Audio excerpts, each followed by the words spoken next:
laptops, your iPads. They cannot see you yet, but they will be able to hear you. I'm dumb. No one heard that, right? Yeah, they did. What? They I all know. heard it. I know. You learn very quickly. I'm a smartass. It's fine.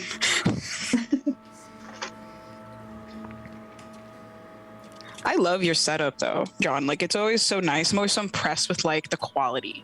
Oh, well, thank you very much. And, you know, I think Josh is doing the same thing, and I think everyone's, like, working this direction. But ultimately, it's about the game. It's about the fun. It's about the people. So stories are king. All the rest is just embellishment.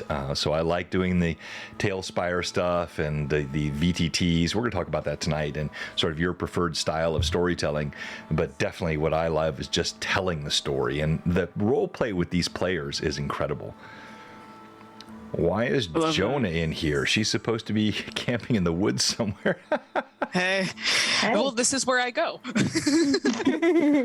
This is camping. I've got some woods ready to go. Yeah. I'm a big fan of the dragon GIF you added into your loading screen. You like that? Really cool. Right? I love that. Yeah, I got some critiques for the purple, but I love the purple. I think it's kind of cool. Yeah. Right. Yeah, there were some haters, but whatever. Well, whatever. I like it. There you go. That's all that matters. Oh, yeah. Good evening, Patrick. Yes, you are with the Mad Chatters. Hey, Alexander. Good to see you, Caesar. Also, Pat Draws. Thank you so much for being so active today in our Discord. I have a couple bones to pick with you, sir. You wanted to steal my sword. I did not like that, but we shall talk about that later. Vamp Wickman, welcome. Good evening to you, sir, as well. All the Mad Chatters piling in. It's going to be a fun show tonight. I don't know what we're going to talk about. We'll see. I got to look back at the Discord. There were several suggestions. I want to make sure I've got those up here. Very cool. I didn't want to steal it. I was going to inherit it. Yes. Love that.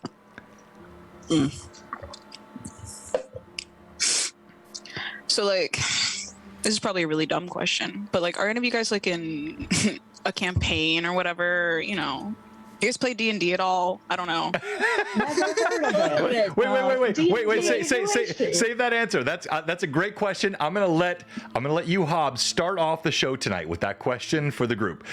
So God. you are now you got the mic. You're gonna be in charge tonight. All right, let's do it. So we're gonna kick this off and let's go. Here we go. In 3, 2, 1. Hopefully I have all this right. Looks good so far. Oh. And there it is. Welcome to Blue Box Loremaster's Arcanum number 53 tonight, entitled Gen Z and D. And I'm so excited. I'm joined tonight by some familiar faces. Of course, as always, you know Evelyn, my right hand. Chandler, what are you doing? Like, dude, you're on the total right. Can you please move to the middle of your screen? Oh, here we go. Yeah, exactly. Dude, I mean, really. Like, you're supposed to be techie. You're younger than me, right? All right, sorry. Supposedly. At the same time, Already off to a great start. I do have to say that you're leaking into the bottom left, so we're both having issues. Oh, you know what? Oh, but that's okay. That's a crop issue, not where I'm sitting issue. Thank you very much. I think you just got called out. I did. I got humbled by that. Yes, he's exactly right. Well, it's yes and. It's yes and. both and, yes, right. Okay, so I'm joined tonight again by Evelyn, our right hand here on Blue Box. You did a great job last night, Evelyn. So many compliments in the Discord about your work on that. And before we jump into introducing everyone else, tell us what that was like for you last night, because 15th level characters, that's kind of crazy. And you used Tailspire. How was it? A lot of preparation and not enough time. But it was a lot of fun, and everyone really seemed to enjoy themselves, and that's what matters most. So it was a story that I really thought would be fun to do, and I wanted to throw some harder monsters at them, higher level monsters at them, and so I wanted to make sure that they could possibly handle that, which is why I ran them at 15th level so that they could handle some intense sea monster battles. So yeah, that's but yeah, it was a lot of fun, and yeah, like I said, they all enjoyed themselves, and yeah, so Yeah, it was well great. done. Well done. And so she is committed to doing that once a month here very soon. So we'll figure the timing out because she's a little bit hesitant about committing to it, but she's going to do it very soon. And then tonight we also have Chandler, who has already called me out for my video being slightly off. Well done, sir. Chandler, introduce yourself, please. Yeah, absolutely. I'm a player in the Rise of the Rune Lords campaign on Sunday. I play Markov.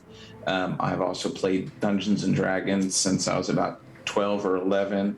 I have a painting stream on Mr. Grantler, and I debated. I feel like I've covered it all. Yeah, so since you were 12 or 11, and we're going to probably have some age jokes here. There was some bets on how many times old guy would be mentioned, but at 12 or 11, so it's at least 3 years of D&Ding for you. That's great. All right. Now also tonight we have with us Hob.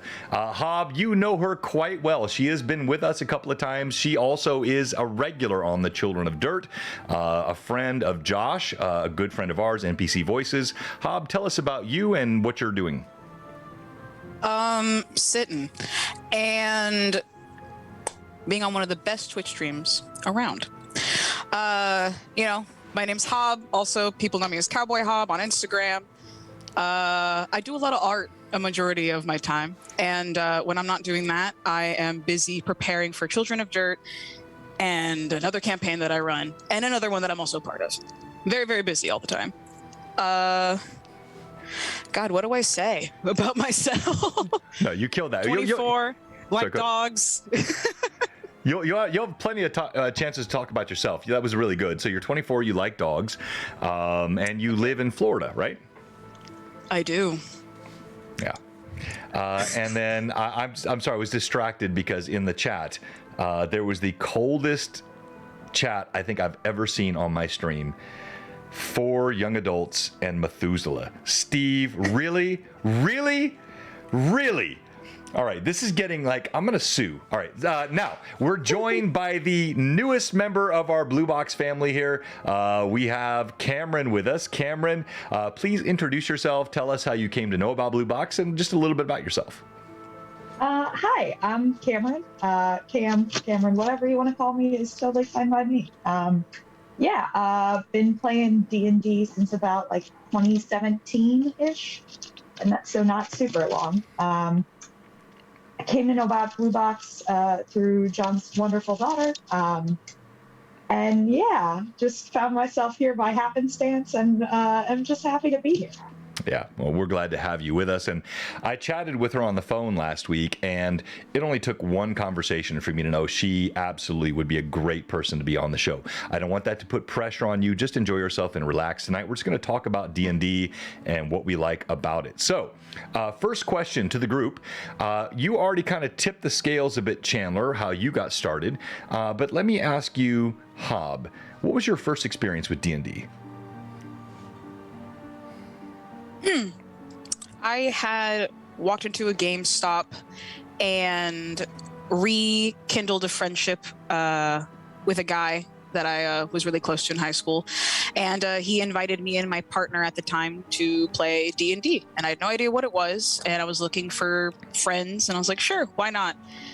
And he ran us through like the first ever, like I guess like 5e, like beginner campaign with the cultists and the dragons and all kinds of stuff, and I played a dwarf. Her name was Maja. She was a barbarian, and she spoke very little, more like this, a lot like Jonah, but more intense, less good grammar, and and she was like my baby forever. And from then on, I just kind of like, I fell in love with the idea of being able to create your own fantasy and have other people interact with it. Right. So I got really, really into it that way. It was very awesome. No, I love that, and your accents are incredible. Les good grammar. I like les good grammar. So now that's a good sort of segue. We're going to talk about accents and voice acting in a moment, but let's go to Cameron next and talk about how you got started with D&D. So you said 2017, I think. Yeah, I got into D&D, I think, the way that a lot of people in like the Gen Z to late millennial group end up getting into D&D, which is through the gateway drug known as podcasts. Yeah,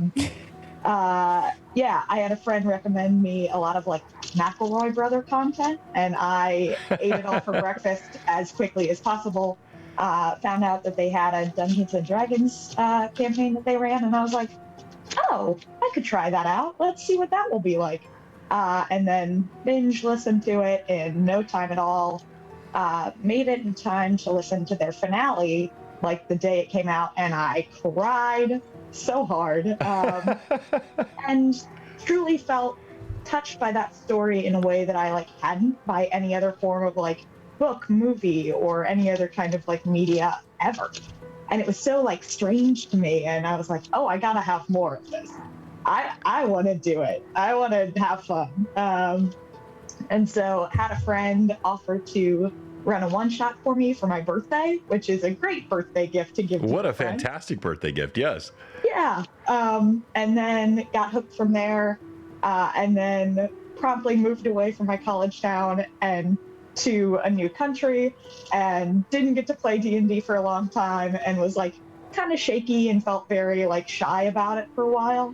And then I was like, why be shy about something so great? And then so started running one-shots for my friends, and then during quarantine got invited into like my first full-time campaign, and it's been great fun.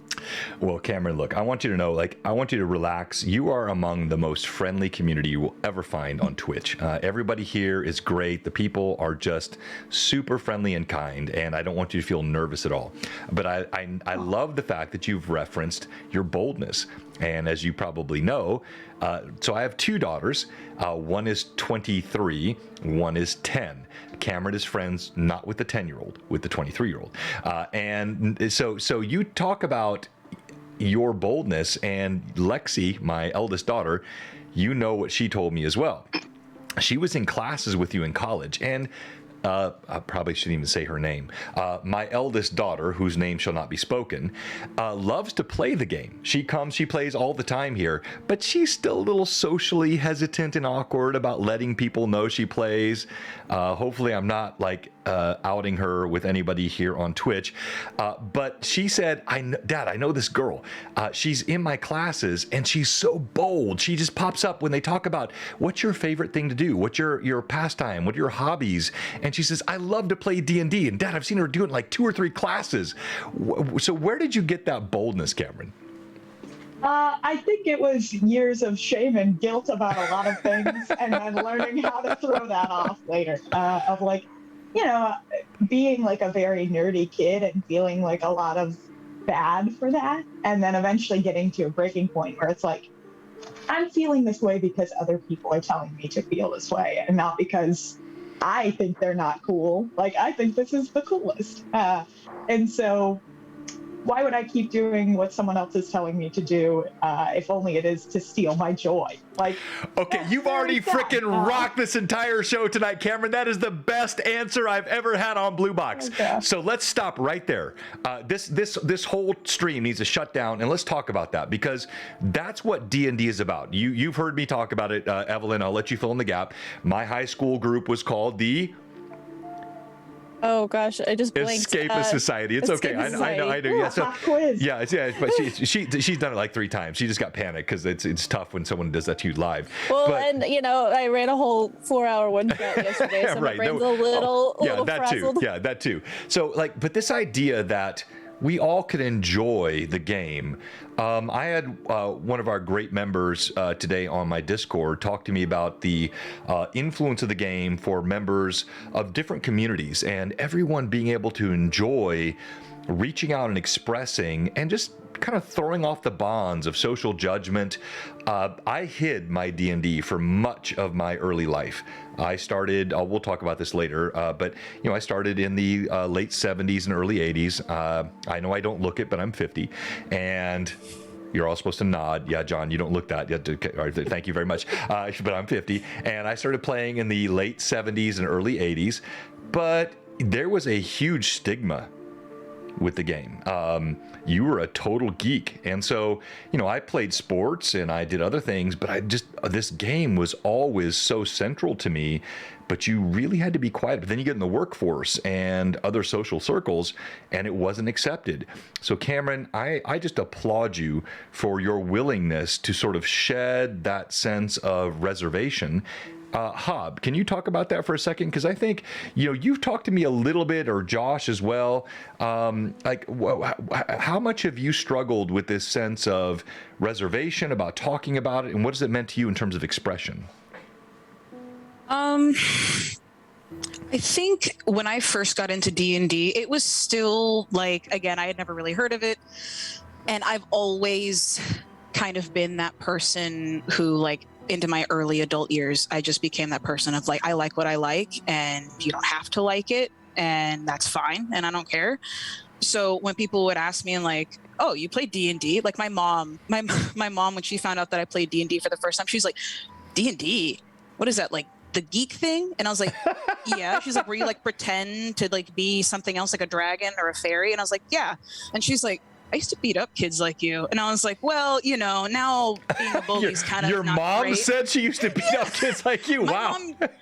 My mom was how do you call it? She was the rocker, the cool kid, the bad girl. Like Joan Jett. So, yes. Oh, okay, you know who that is. All right, good. Yes, that's actually a great description. Yeah, my mom was super the cool kid. Funny how a lot of the cool kids end up having really nerdy kids after. Yeah. Yeah. It's true. But yeah, I mean, other than that, I whenever I was seeking out people who played D&D, I was very fortunate enough to at least have a good place to go to. There's this place called Silver Dragon, or there was a place called Silver Dragon down here. It always closes and opens up somewhere else. But it was literally a tavern where you could have some beers, have some food, sit down at actual tables, and they had minis that you could use and stuff you could buy, and you meet so many different friendly people there. And through that, I met my current friends. And tidbit, I guess, in the middle, I made a transition from one group to another because one got really toxic. And I had to completely separate myself from, I lost my ex that way, and a lot of really good friends that I'd known forever that I had to boop. And through that and Silver Dragon, I found that community, those people that weren't toxic, were exactly my fit, and helped me how do you say, expand my horizons more with D&D. I probably wouldn't be as good of a role player as everyone else says that I am if I didn't meet Josh and my friends Ben and Ian. I was just very fortunate to have that, as opposed to being shunned for it.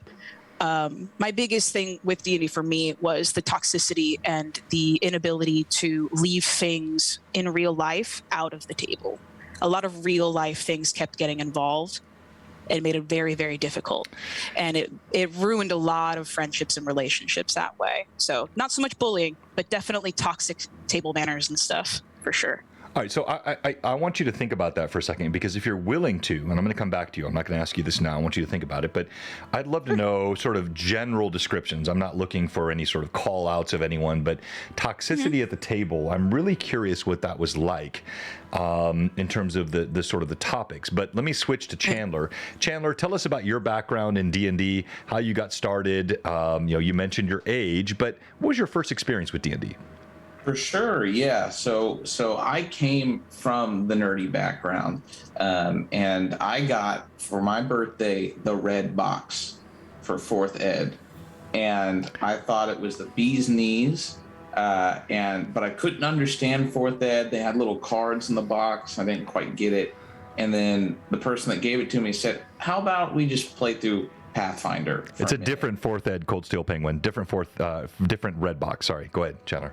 Yeah, and we ended up playing Pathfinder. That's actually what was my first experience.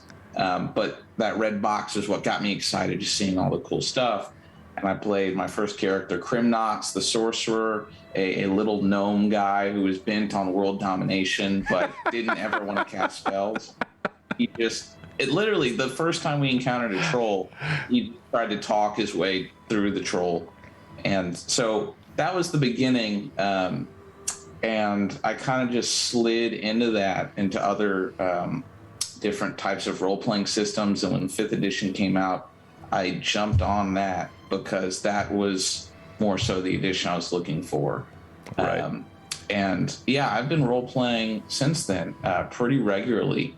Right now, I obviously have the Rise of the Rune Lords, but I have 2 other groups I do during the week. So I would be a pretty serial role player when it comes to that. And I definitely agree with Hob on toxic behaviors leaking into groups. And I have I would say an unpopular opinion in some of D&D groups that I tend to find that the groups that I don't hang out with, that I play with, I enjoy more and last longer than the ones that you actually see day to day. Oh, wow, interesting. I hadn't thought about that, but that's a really good point. Hob, you're nodding like, looks like your neck's going to get dislocated. You're nodding so hard. So tell me why you say that.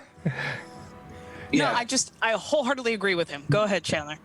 Yeah, I'll throw it to you. And for me, it's just that, if not everybody has the same self-awareness and stuff like that, so they can sometimes bring in some of their heaviness to the table, especially when there's interplay between the people that happens between young people.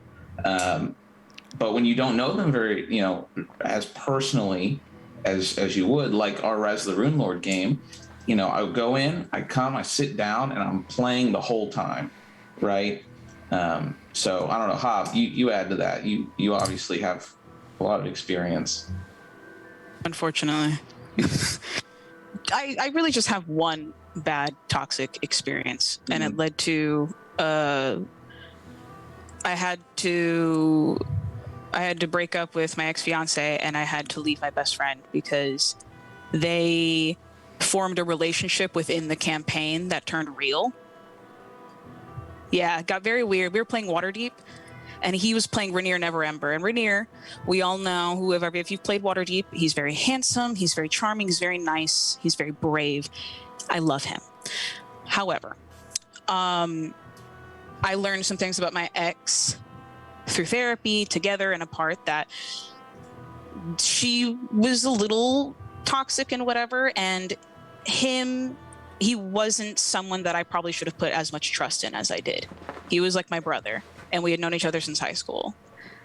And one thing led to another. I played Rowan. Rowan's a little harsh and rougher around the edges, and my ex played a elven noble who nobles and a rogue that lives on the streets and drinks beer all the time. It's probably not that. They're not be great friends.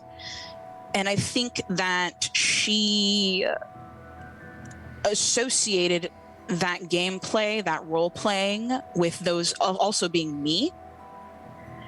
And it bled into our relationships, friendships.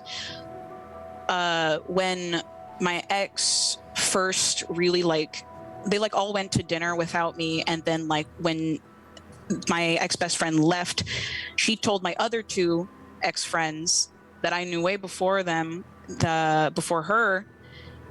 She was like, "I think I really like him, and I think I'm gonna tell him." And they were like, "Why would you do that? You're with your wife right now, right? Your fiance." And wow. yeah, that night she broke up with me for the 2nd or 3rd time. and like that was like officially done. And then I fell out of D&D for a very long time. So introductions that you got through the game bled over into real life. That's where the real toxicity came.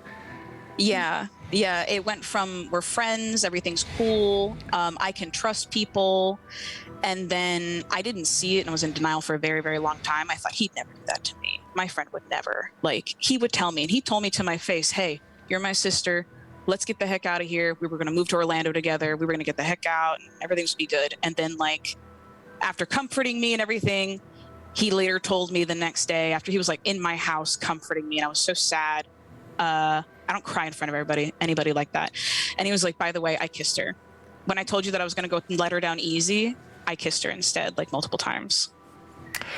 Woo! Yeah. Wow. Okay. That's awful. Man. I mean, it is what, I mean, I'm with someone who's fantastic. And I mean, Yeah. It ultimately led to the better. I hang out with Josh and Kristen, and I know you guys. Yeah. And I mean, it took off. I fell out of D&D because of it, and then those same people at Silver Dragon randomly out of nowhere came back into my life and scooped me up, brought me to every D&D bar and game place and anything you could possibly think of, and like reignited that flame that I had for it. So all that toxicity melted away. I remembered it, and now I know in case that ever happens again. Wow. So yeah, Josh, you're right. Josh said Iculus, wow. I mean, thank you for sharing that with us, Hob. I know that was probably a really tough time. And look, we've all had sucky people in our lives, whether they're at work, whether they're at school, whether they're in your gaming community, in your church. There are lots of crummy people out there, and I really appreciate you sharing that with us. It's fine. Evelyn, you've been... Sorry, go ahead. Oh, I was go ahead, just gonna Cameron. say Yeah. that one, that vulnerability is so wonderful. Like, thank you for sharing that. And then also, Thank you. like, what a cool thing that, like, this thing that has meant a lot to you could be redeemed in such a way where it can still be something that you treasure today, despite that experience. That's really cool. It actually made me like it a lot more. That's right. Yeah. Chandler? Yeah, I was just going to throw out there. It's really interesting because, not to make this it kind of bring this out of the insular level of these five people, is that, you know, as a Zoomer and as D&D is like way more popular than it used to be, and we use Reddit, we use things like that. People like trade stories like this. It's pretty common to have, you know, these wild stories because people look for communities, jump into something and say, oh, this is this is interesting, and then they get a bad opinion of D&D sometimes, not because of the nerdiness, but because of the weird like group dynamic. Yeah. So it's an interesting new dynamic with more people into the hobby. So Yeah, I think it definitely puts into you can and will, if you look for it, find the right group for you. Just because someone is holding a campaign, and like, you shouldn't stay in a group because everyone sucks and you like, but you want to play. Like, no, you find people who are willing to work with you, find a DM that'll work with you, and find a good, healthy circle. Exactly. Yeah. And to your point too, Chandler, what you were saying with like playing with people that you don't hang out with all the time, of like, that can be such a good solution for it. Of like, I think for so long I was like, I just am never going to get to be in a campaign. Friends are too hard to wrangle. Like, everyone's got their schedules and all that. I just can't do it. But like, facts. You know, I had a friend kind of pull me in and was like, what are you doing in 30 minutes? Can you have a character ready for a session 0? with like 20 people you've never met before. And I was like, wow. Yeah, 20? sure. 20 people? It was a West Marches style campaign. So it was like a lot of players who then kind of like thinned out over time, and the party was always changing. So it was like, 20 sounds like a lot, but within, a number of weeks it was like 10. No, as a DM, like, I start getting the twitches when I hear like more than 7 or 8 players. Like, that's insane, but yeah, I get it. Oh no, yeah, the DM in me is like sweating after like 5. I'm like, no, get out. Five's my optimal number, so you killed it, Cameron. That's it. 5's my optimal number. It's such a sweet spot. It is. Yeah. It really. but I think there can be such a cool dynamic of like having that space away. Like it's great to play D&D with your friends. It can be so wonderful, but also like I know for me, I was so nervous to play with like people I didn't know in real life, but then it was such a wonderful thing. Like some of those people I am extremely tight with now because we played D&D together. And like just over time of getting to like share real life in between, like, oh, we've got 10 minutes before the game starts. How's everybody doing? And yeah, I think that can be a really No, sweet thing too. Cameron, I love it. And so look, I want to just pop in here, and I know for some of the grognards and some of us that are, I'm a Gen X guy, but we got some boomers as well, and all this talk about your feels and all but it's so true because look, even if you were a kid at 7 or 8 or 9 years old and you got picked on because you like to draw pictures, you like Star Wars, we've all gone through these things to different degrees, and this is part of the game. Creatives always have fallen in, like, even if you're someone that can be both creative and a jock or creative and a social, that it's still part of the game. And we're going to transition to the more sort of game-centric topics, but I love the way this chat has started. There's a couple things I want to follow up in the chat here. I'm sorry, chat, I've not been as active tonight with my chat because I'm loving what's happening here with these participants. But Evelyn, you've been so quiet tonight because I've not asked you a question, and you're being very polite. So please just jump in and say whatever you would like to say. I knew you would do that. It's the arms for me. I know, every time you shrug. No, I don't. Yeah. All right. So let me ask Cameron. Do you know what the Satanic Panic is? Oh yeah, big time. Right. I feel like there's a part of like young D&D culture that has like reappropriated that as like a big goof, and I think that's really fun. But like, I think it's often joking can be a way of coping with pain. Right. And so That's so true. I am sure that was a deeply, like, if you were a person who was super into D&D at that time, I bet that was incredibly stressful for people to be like, yo, you're a Satanist, sorry. That's, oh no, it was real. It was real. Yes. Yeah. Oh yeah, absolutely. It was. You're a devil worshiper. You play this game. You're trying to summon demons. Which I Wasn't never. there a movie with Tom Hanks? Yeah, it's Faradon said I blame Tom Hanks. That was in the chat. Exactly right. Hello, Anna B. Meyer. If you guys don't know Anna B. Meyer, I'm sorry for you. Should know her, follow her, check her out. She is a legend in the cartography community. Her maps are amazing. Anna B. Meyer, thank you so much for being with us tonight. And I am joined by some familiar faces and a brand new face here with Cameron tonight. Again, thank you for being with us, Cameron. And Hob, who is always on Children of Dirt and is a big part of the community. We're glad to have her with us. And Chandler, who's normally physically here in my room today, but is joining us virtually now. All right, so you know the Satanic Panic. So Chandler, what is your sort of knowledge of that topic? Like, have you seen chick tracks or heard stories or? Yes, I've heard of Dark Dungeons. In fact, I was so excited. They said they released a movie about it on Amazon. It's out there. I've watched it with most of my friends, and we laugh at it. And for all accounts, it's a faithful representation of that comic that demonized people. But it's so ludicrous that with like most of the people I've shown it to, all actually have just laughed, right? Yeah. The idea that, especially if you consider the time it was made, that the cool kids are the ones playing D&D and they're wearing leather jackets. And if you want to be in the frat house... What was that? It was not real. That's what it was, huh? They didn't have the aesthetic right. They had no idea what they were doing. They made it look more cool. Exactly. Amazing. They stopped a frat party to watch 5 people play D&D. The whole party sat there. So yeah, I'm very familiar, and yeah, I can get that totally. During that time, it was definitely a huge, probably weight over everybody's head. Looking back, the people nowadays just see it as, like Cameron said, reappropriating. Yeah, D&D is devilish, and we summon demons. That's my favorite spell, or whatever. And it's just part of the fun. Yeah, no, so well said. And the chat is blowing up. Thank you, everybody, for being in tonight. And pop your questions in. Evelyn, I know you're watching the questions as well, but I see some things in Discord I want to ask. So let me go to this one here.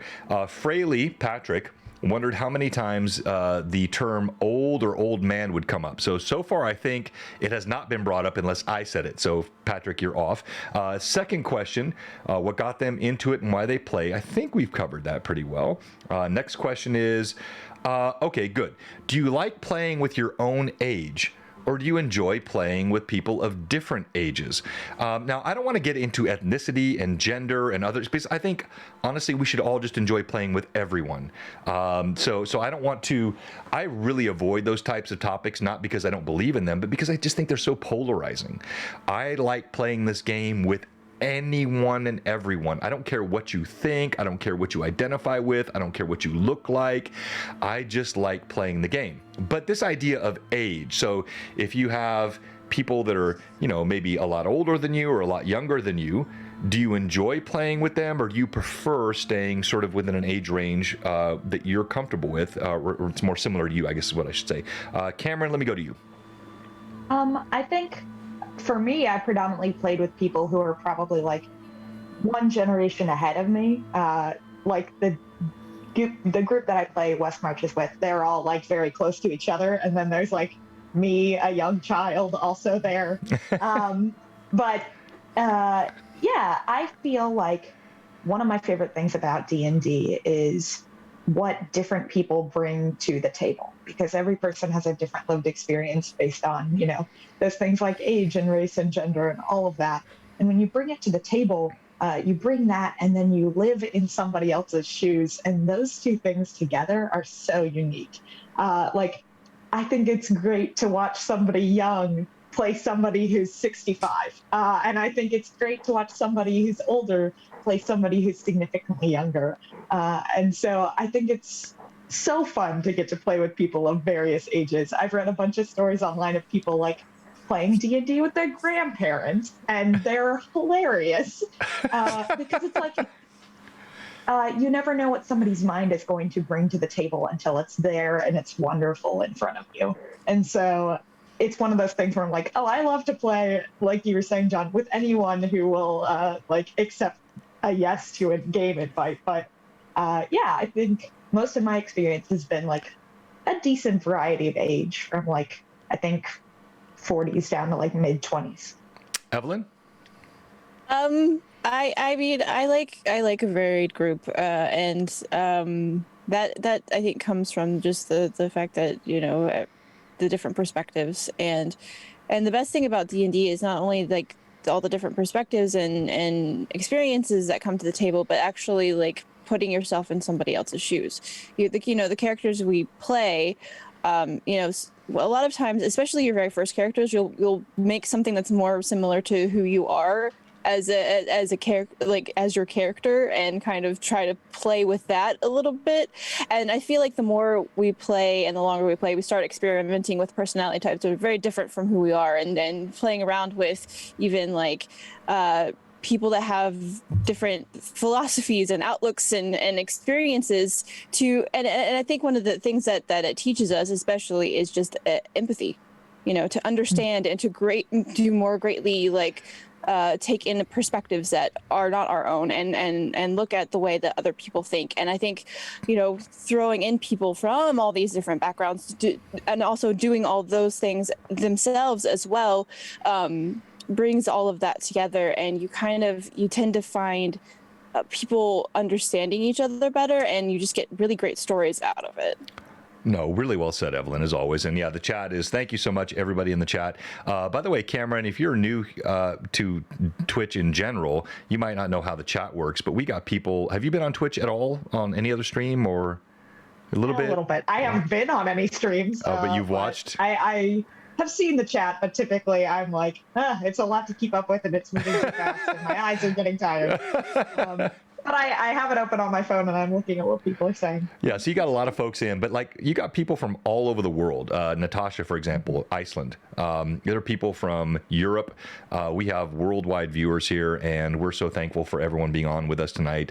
Pop the chat in. Oh, I know you, AJ. Thanks for being.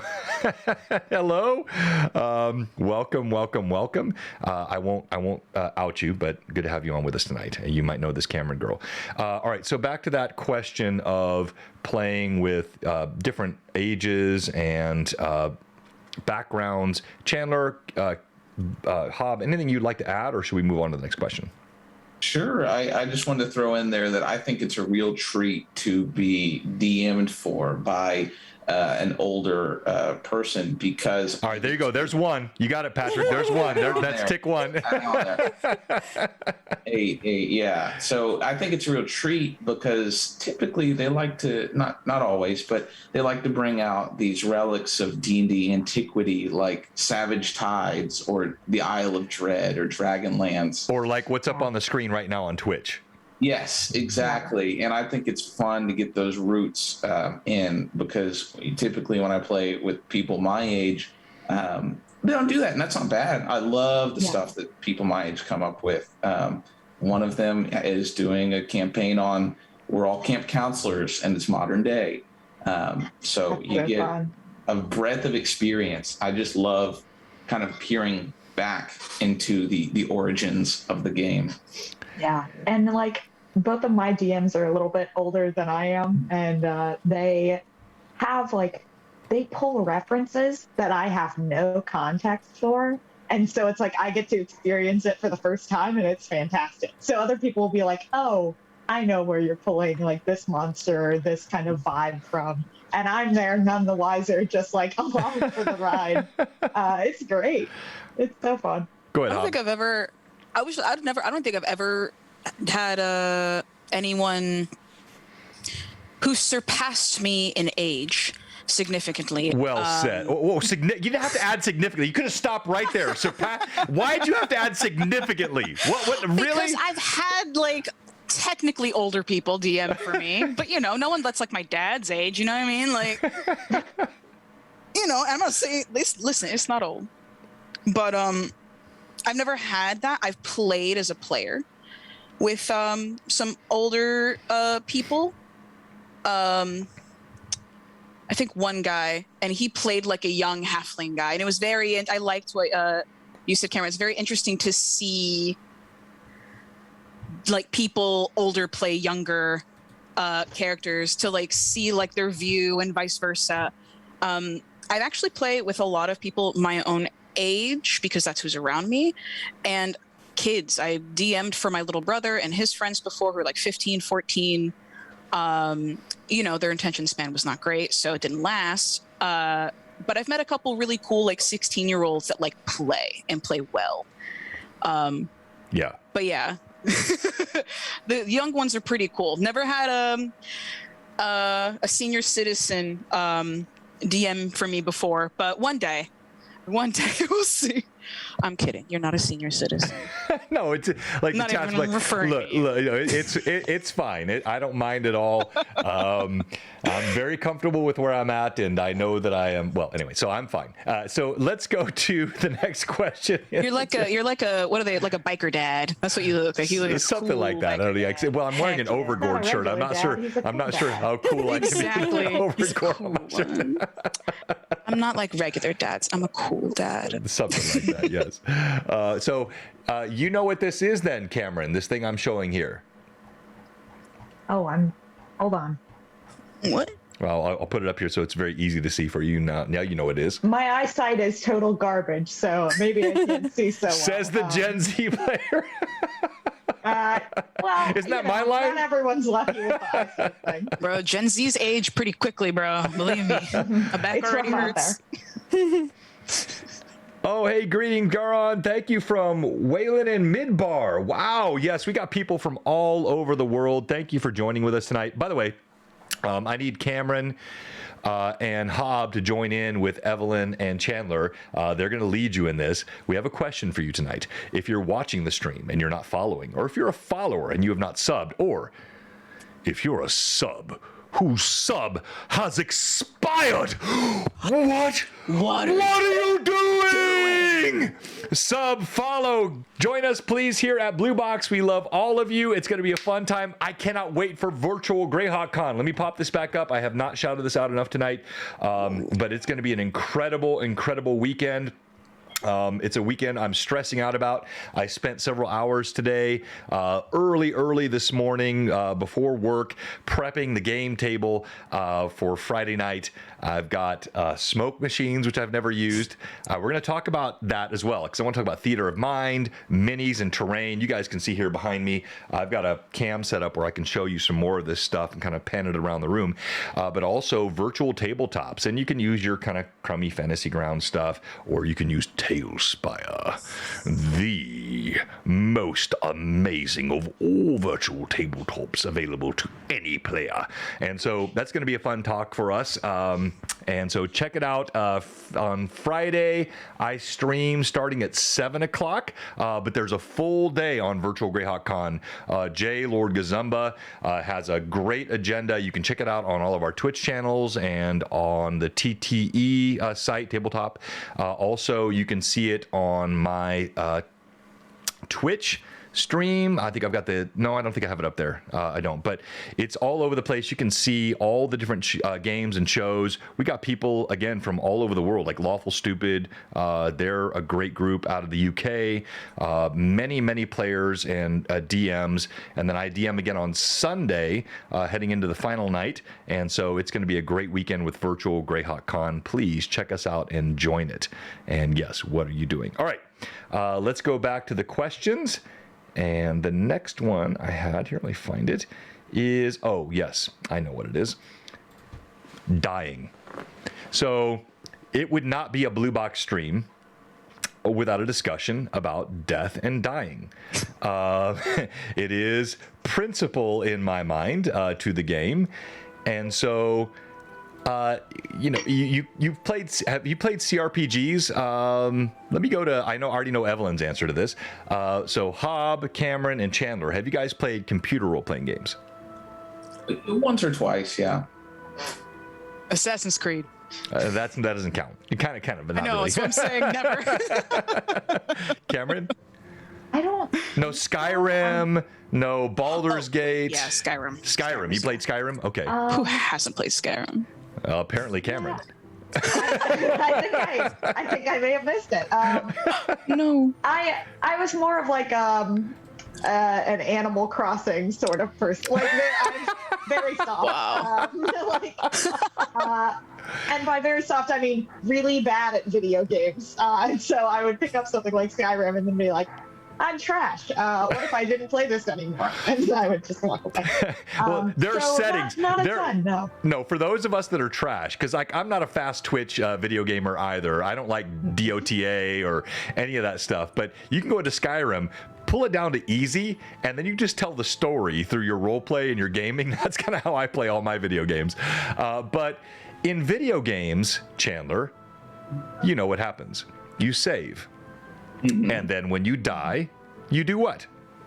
You save scum and you come right back. You reload, exactly.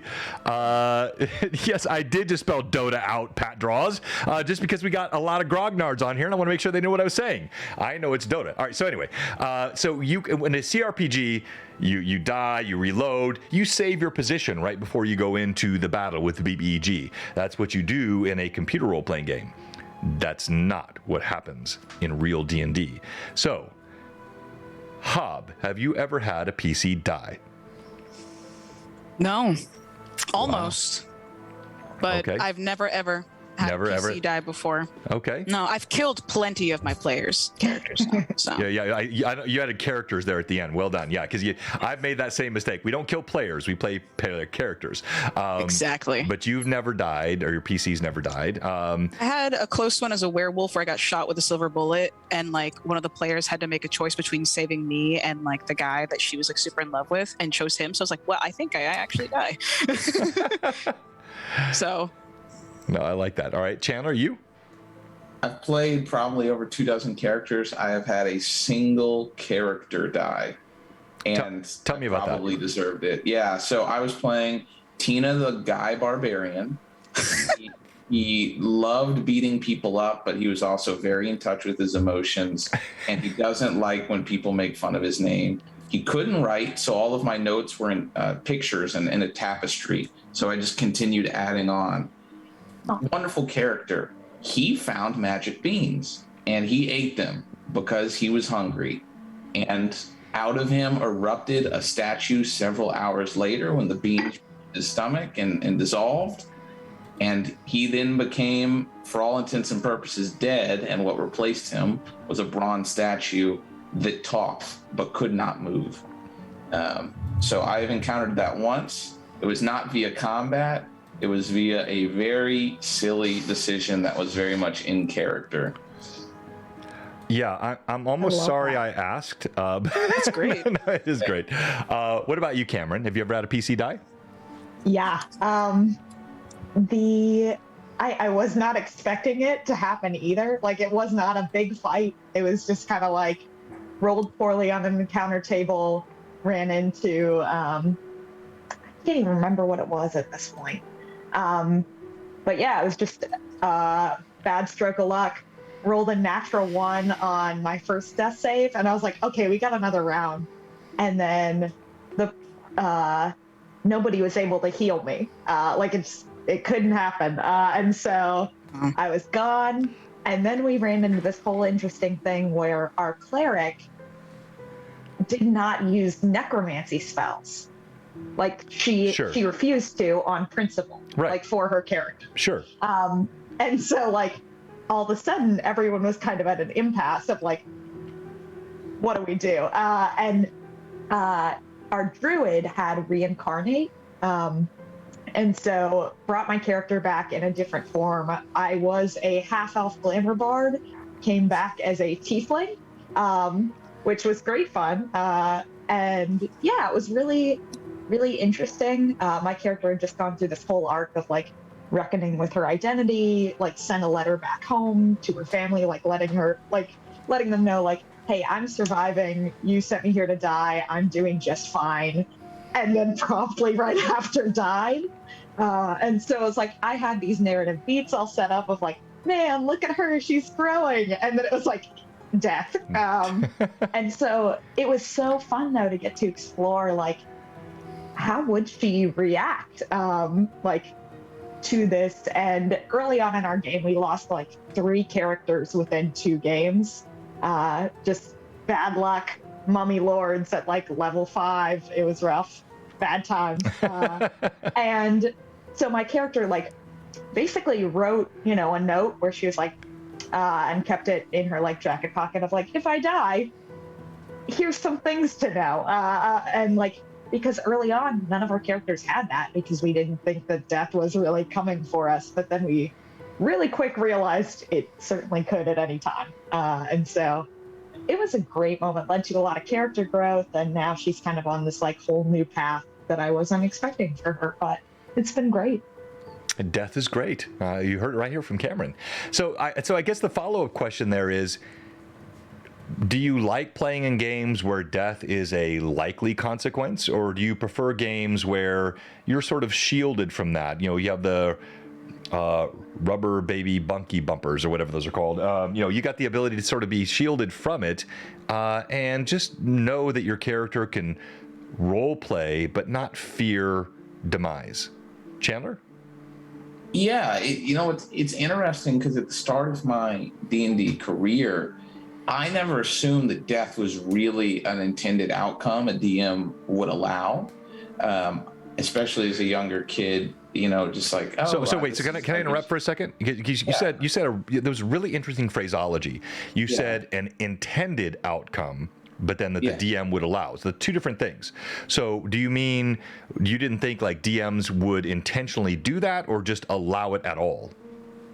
Yes to both. I didn't think a DM would allow it, and neither would I think that a DM would even allow the circumstances for you to quite die. And I don't know why that was. And it was only until recently playing these games that I found that, like, oh, this is why a lot of combat feels sluggish. It's because you're going to win, so why fight at all? And that changed my perspective. on combat and Dungeons and Dragons and all role playing. And I can't say why I particularly had that. Maybe it was just in my group, just trying to keep everyone alive. I do have to say that a lot of the people I played with, when they join in, they just wanted to play their character. They weren't really concerned with like more of a realistic concept of people dying. And I think that reinforced that original kind of feeling. But I love joining Rune Lords and having that as an outcome.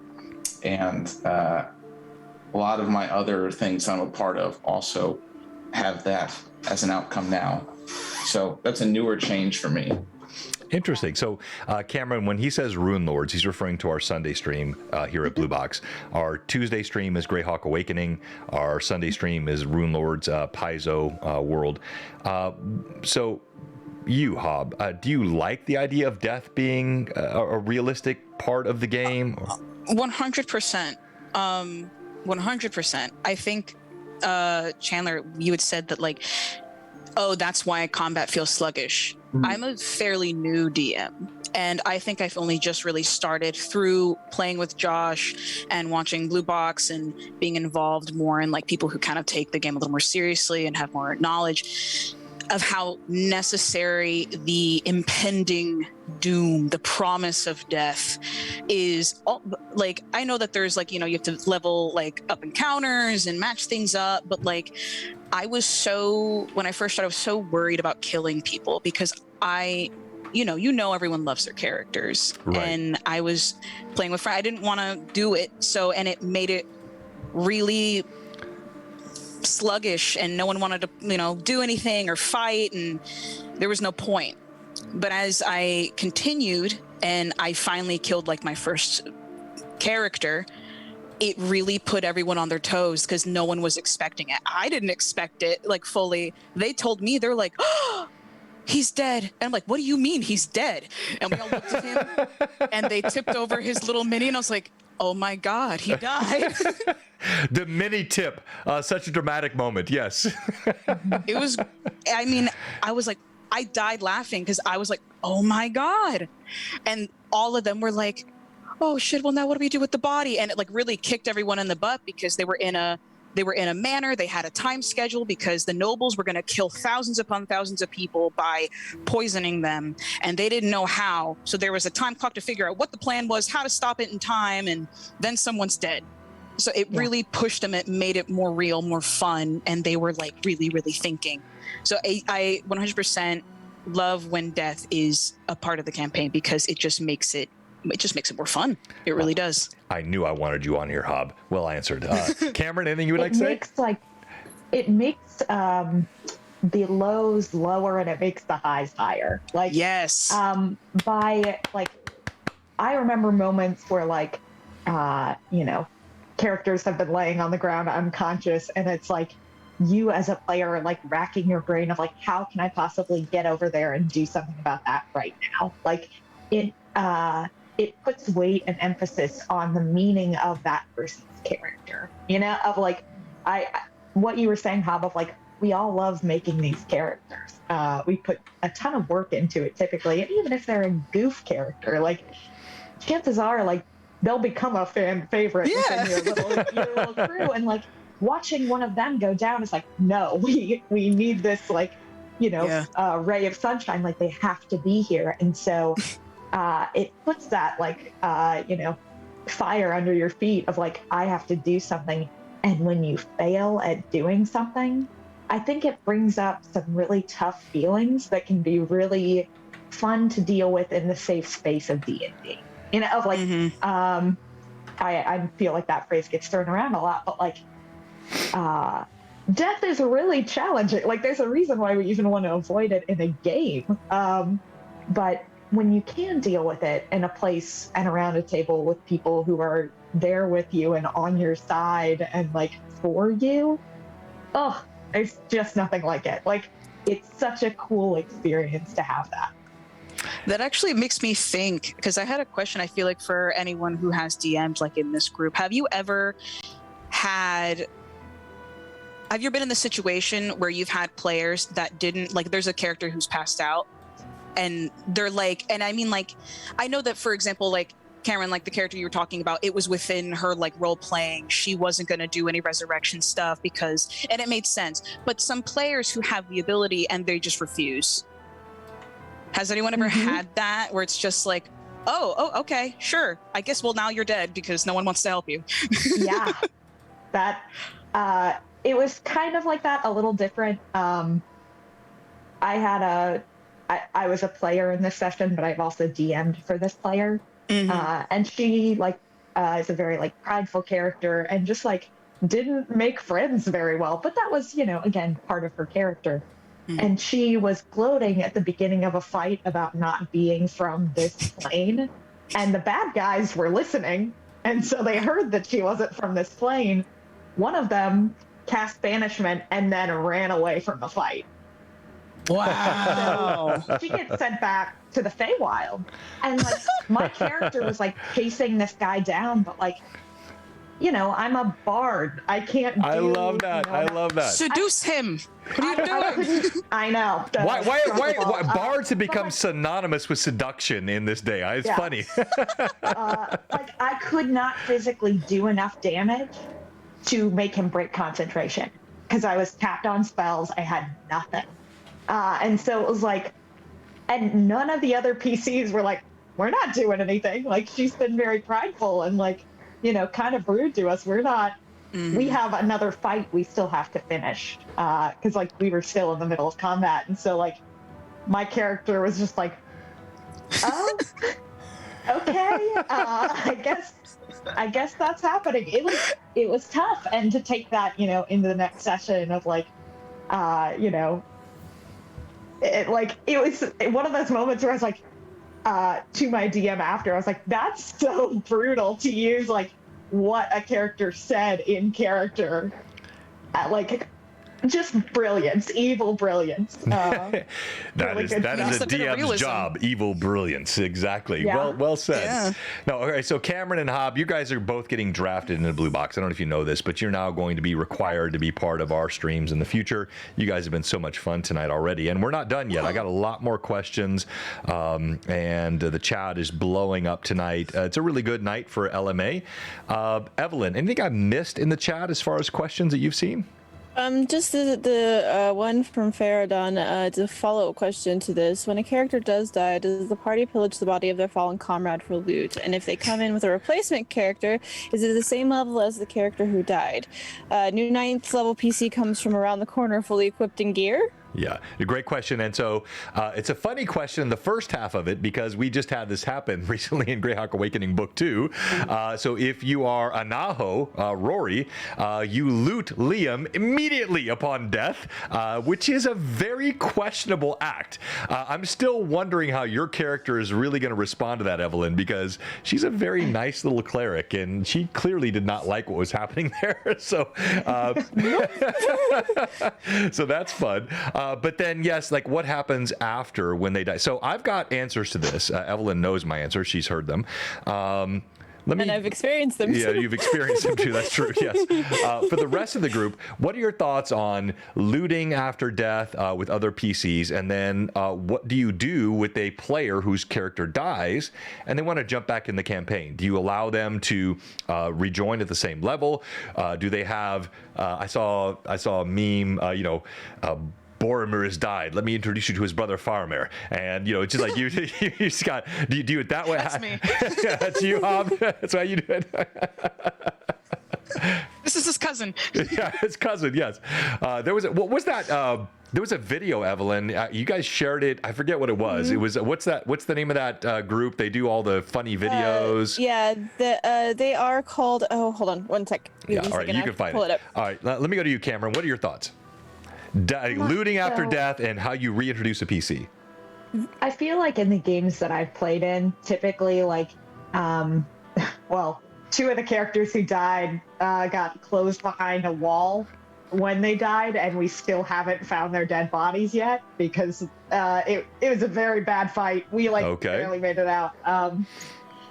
But so we didn't have to deal with that. But the one character we did deal with was like, we kind of sat there in character for a really long time, like in the basement of this building with this dead body of like, what do we do? And I think that is a good place to puzzle as characters. And like, again, I think it can just be a really unique experience to allow kind of characters to decide that. And that can be tough as like a PC at the table who has just died, and you're like, cool, you're all deciding, what to do with my stuff. Trail. I think, especially like if that is something that you super care about and your character has been exposed to death in some meaningful ways, one of the things that my character wrote in her like kind of ramshackle will was like, hey, use my stuff to help people. If it helps you guys, great. If it helps somebody else, that's also cool. Like, right. Use it to be helpful. And of course, that's not every character is going to do that. Of like, hey, if somebody new comes to the town, be sure to give them all my stuff. Should I be slain? Please loot my body and use it for your benefit. My kidneys are yours as well. Yes. Please make sure to deliver all my organs. But yeah, I think it can be a great conversation for PCs to have.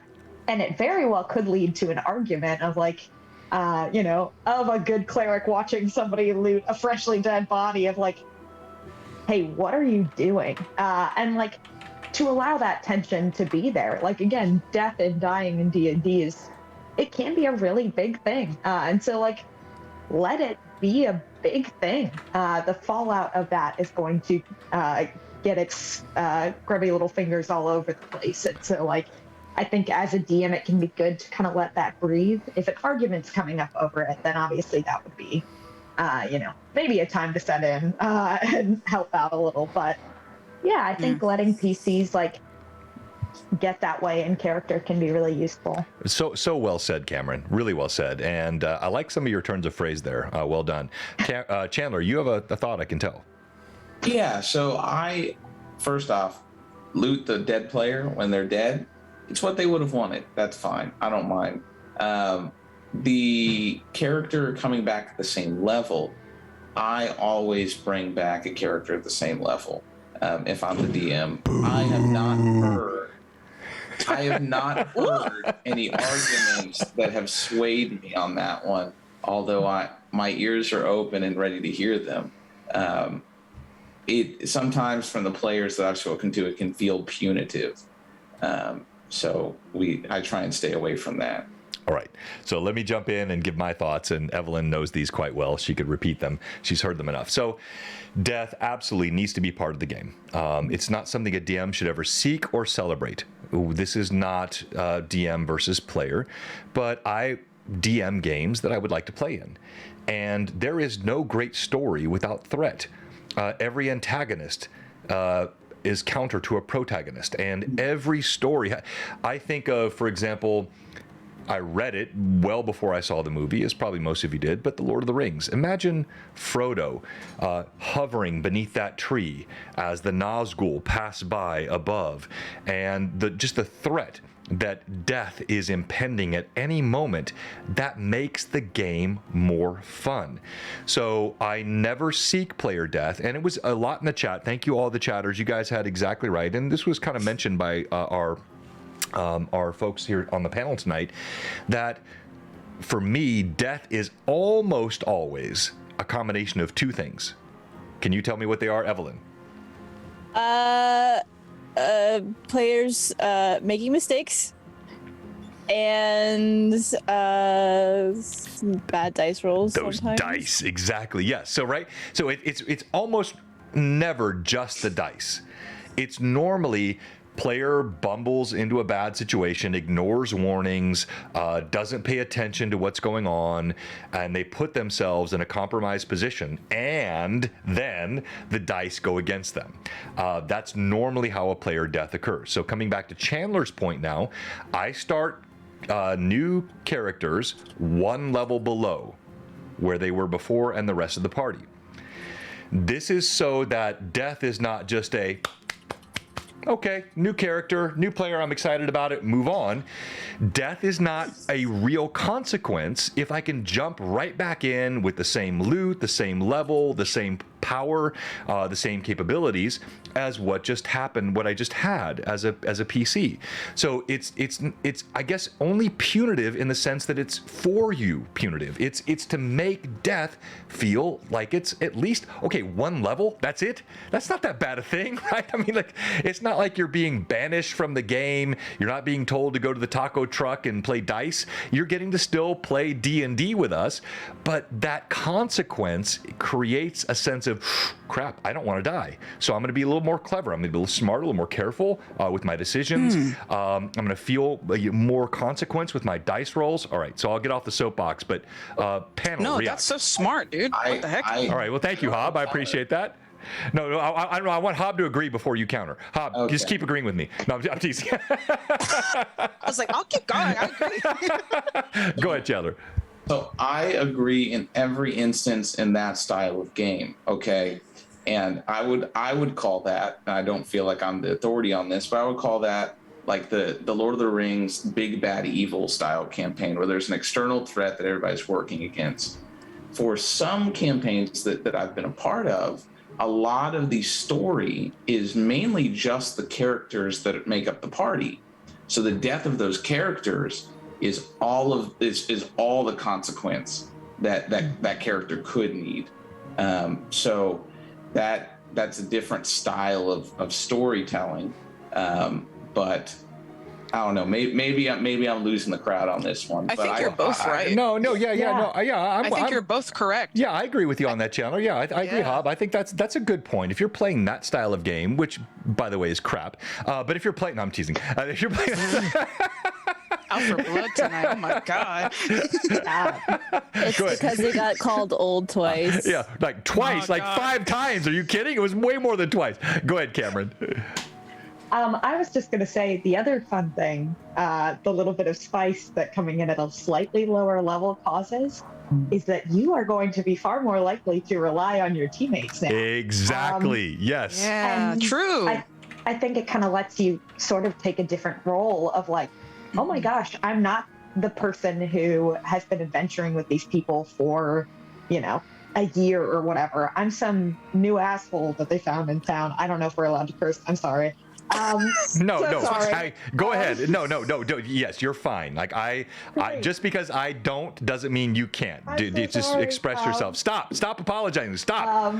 Can do. But yeah, like you're just some new person they've met in town that day, and so it's like figuring out who you are kind of lets you almost sit back a little bit and rely on these new people just a little bit more, which I think can be great for bonding. It as really you can. kind of enter into these new. Cameron, you are dead on. I've seen that so many times. So the new PC, because the player's old PC died, comes in. They're a level lower, so they're not utterly hobbled. They're not 5 levels lower with nothing. I'm not bringing them in at level 1 with a level 7 party. It's not that bad, but just enough a level hurts. And how much that level hurts depends on how high level you are. If you're level 2 and you come back at level 1, that doesn't hurt that much. If you're level 8 and you come back at level 7, that's a lot of XP that has to be made up, and that's more painful. But you then rely on your party, and it does create that sense of bonding, unless you're playing in the crappy kind of campaign Chandler talked about. All right, so I never really thought about that. I've never thought about like those two different like styles because again, I'm still new, and that really kind of like. It's terrible. You guys shouldn't have told me that because I'm immediately like, I already had a character die. They came back at 5th level because everyone's 5th level. I thought it would be fair. But now that it's like it makes sense. Let's it does go! put more of a, I may try it because I think that's cool. The next person to die, we'll do that. That's I promise you, it's fun, and it's fun for the players. They may not love it in the moment, exactly, but the challenge is part of the fun. And everything I do as a DM is designed to make the story fun and to engage the players. And sometimes that means a little pushback, a little bit of structure, and a little bit of because that's more fun. If everything is just, we're all telling a story together and you just go along with it, whatever I say, and the dice rolls are sort of minimum consequence, then you're not really challenged. Therefore, it's not that fun. People do parkour because they might fall off and scrape their leg or break it. It's the fun of the game. BlueBox is just Bloodborne. That's what I've learned now. Bloodborne. You have to get a checkpoint, and if not, you're gonna start over wherever you died. Good luck finding a checkpoint. Yeah. No checkpoints here. All right, so let me thank you so much, everybody. Need to wake up the players. Yes, exactly. It is a wake up, level 0. Only Anna B. Meyer does level 0. I thought about it though. Yes, I know, Mike. It is a nice shirt. If you guys don't know what this is, do you know what this is, Hob? I don't got my glasses on. What is that? All right, so this is the Overgourd. I would not expect Cameron to know this. So we have somebody in the chat tonight. His name is Mike Disney. He might be related to Walt. We're not sure. But he is equally or more talented. Mike Disney has a painting stream. He's an artist. He's a sculptor. He's incredible. This guy here is called the Overgourd. This is a Beholder take with a Halloween twist that came up on one of his channel, one of his streams last year. This is now part of the Reaper Bones 5 pack.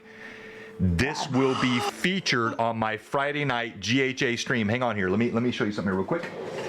Oh, I just saw it. That's amazing. That's rad. So I won't. guys, go ahead and check out Overgourd. Search it online. This is a custom signed print I have from Mike Disney. Oh, Wow. This guy is now a 3D print mini from Reaper Bones. And if you check it out on Instagram, there are people painting this all over the place. I have an Overgourd assembled and painted by Mike Disney that will be on this table on Friday night. So we're super excited. That's why he's in the chat tonight. Well, he's in the chat a lot, but he also is excited because he's going to play in that game. So Mike Disney will be one of my players on Friday night. Okay. That is badass. No, it's cool. super. Thank you. All right, so let's see. We talked about death. I think we covered death. Evelyn, did I miss anything on death? It's a favorite topic of mine. Crits. Let's talk about crits. Yes. All right. Yes. So, Chandler, you know the answer to this. Let me go to Hob and Cameron. Now, Hob, what is Josh doing in Children of Dirt when it comes to crits? Is it typical 5e, 2x, 3x, or? How do we even explain it? He doesn't do like nat 20s or like an automatic like good. Like there has to be like you have A to add up and confirmation? everything. Oh, okay. Yeah. He's a little less forgiving of crits from time to time. Okay. I don't know. I don't have too much That's fine. Cameron, any thoughts? opinion as far as We- crits. are we talking combat crits or are we talking like role play? That would No. Good question. So, like, well, you got sort of role play. Hey, I do a diplomacy check or a skill check. Let's just stay with combat for the moment. We'll come back to that. So, you roll a nat 20 on a strike. How have you played that in your games? Typically for me, like when I'm DMing, we just kind of do like bog standard 5e stuff because I'm a baby GM who's just figuring things out. But normally what I like to do is I like to probably more so verbally draw attention to that. And if there's something like specific that they want to try to do, and if they can, like, I will turn to them and be like, hey, describe to me more what like this slash is going to look like. Oh, yes. Like, give me some spice here. Give me something. I love doing that. So we do that a lot here. I'm coming back to Cameron. I'm not cutting you off. I'm sort of augmenting what you're saying. We now do this. I understand the question. Oh, okay, yes. So definitely, like we love allowing players to help tell the story and to augment what's happening. But what I'm really asking is consequence. So the players can tell, they can give the accoutrement of what happens, but the consequence is still something determined by the DM. So go ahead, Cameron, continue. Yeah. So like if there's something they're like, oh yeah, I want to slash at like the back of the knee and get him down on like one knee or something like that. I like might allow them visually to do that, but maybe not give it like a prone condition or something. Right. Again, that's more so for like my head is a screaming trash can fire in the DM, so I'm like trying to keep track of so many things, and it's like if I have to keep track of him also being prone, it's gonna be too much. And so I'm like, for visual's sake, yes, he's down on one knee and looks up at you and got like the little trickle of blood down the side of the mouth or whatever. Yeah. But for me, I just try to play it as is because I'm like, then that means that if I crit, there could be some detrimental edges for the players. And so I'm like, I just try to, I think I'm like still so new to it that I'm like, let me just keep my stuff on the rails for today. I love that. I love that. And yes, such a great. Your brain is a screaming trash can fire. I think a lot of DMs go by that same regimen. The crit thing. They'll allow players like, so how do you want to do this? How does this work? What does this look like? And then the consequences are again still up to the DM because duh. Right. So, Chandler, thoughts? Yeah. So I first encountered, so most of the crits that I had seen were what Cameron and Hob described. And then I ran across this game called Warhammer Fantasy Roleplay. And that game has a crit table that makes your crit table look lax. Because you can easily lose an arm, you can be decapitated, and you roll for how high your head falls and all that stuff. And so wait. Like, so you've just challenged me, and why do you say that makes my crit tables look lax? You do know that exact same thing can happen in my crit tables, right? I haven't seen it yet, and I don't want to see it until it happens. So the real main difference, John, is that I've seen the full other one. Gotcha. Okay, that's on me. Like you've now challenged me twice. You did this on Sunday because you had not taken damage yet with your new character, and now you're challenging the integrity of my crit tables, my friend.